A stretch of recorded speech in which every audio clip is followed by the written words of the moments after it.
Aloha, y'all. Yo, UberTube episode number 28. I'm here with my new friend Janelle. And by the way, Janelle, what I do here is I interview my passengers uber fast to lift up humanity. And she's doing something super breaking normal. I mean, I picked her up and she has all these nets and boxes. And you called yourself a biologist? What kind of biology are you doing here at CU? Yeah, so I specialize in ecology and evolutionary biology. And you were talking about you collect bugs that pollinate at night? I do nocturnal surveys. I work in a pollination lab, and I'm currently doing nocturnal surveys at the Rocky Mountain Research Center.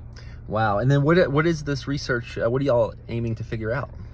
So we've been doing research up there about 9 years now, recording all of the daytime interactions between pollinators and flowers. And what I'm doing is I'm trying to figure out what portion of that are we missing by not doing nocturnal surveys. So I'm going and I'm collecting a bunch of moths, and then I basically take the pollen off of them and I analyze their pollen underneath microscopes to figure out which plant it came from, to figure out what their pollination network looks like. Wow. Do we have unique moths here in Boulder by any chance? Like different to other parts of the world? We have several of them.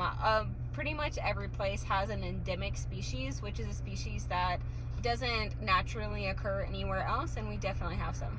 And then what's in that big black box? This big black box, I have a huge generator inside of it to run my lights at nighttime so that I can attract moths. And here's a question for you. I had a friend of a friend that ate a moth the other night. Is there any, do people eat moths? Is that like a dietary thing, or is that dangerous? Do you know anything about that? So it may be dietary for some cultures. I would say to be cautious because a lot of moths do carry toxins actually. So they're not edible. Like a monarch butterflies are actually toxic. So don't try to eat them. Wow. And I know you said you've lived and worked in Peru and Colombia and Ecuador. Do you have a favorite place in the world? Definitely Colombia, and if I had to put it to a very pinpoint, I would say Minca, Colombia. Okay, and then what's your favorite part about Boulder and the weirdest part about Boulder? My favorite part about Boulder is definitely just being so close to the mountains. You can literally walk to a hiking trail and from here walk all the way to the Rocky Mountain National Park if you wanted to. So that access is really awesome. And the weirdest thing about Boulder, the people. Yeah, we got some weirdos here, some wonderful weirdos. And then finally, I know bats pollinate as well, correct? Yeah. Do you ever work with bats? I have worked with bats before. I worked with bats in the Peruvian Amazon. Wow. Any of those vampire bats?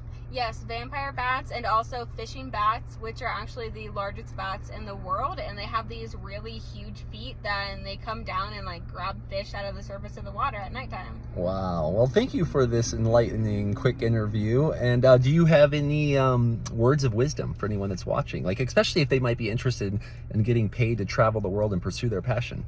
Yeah, absolutely.